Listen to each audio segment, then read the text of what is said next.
Hi hello ನಮಸ್ಕಾರ. ಸರಿಗಮಪ ಹೇಗೆ ಬರೆಸೋದಂತ ತೋರಿಸ್ಕೊಡ್ತೀನಿ ನಿಮಗೆ. First of all 7 ಸ್ವರಗಳಿರುತ್ತೆ.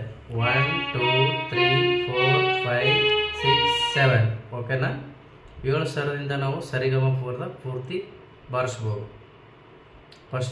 ಫಸ್ಟ್ನೇ ಸೂರು ಸ ರೈ ಗ ಮ ಪ ದ ನಿ ಸ ರೇ ಗ ಪ ಮ ಗೊತ್ತಾಯ್ತಲ್ಲ? 7 ಸ್ವರಗಳು ಇಲ್ಲಿಂದ ಇಲ್ಲಿಗೆ ಎಂಡ್ ಆಗುತ್ತೆ.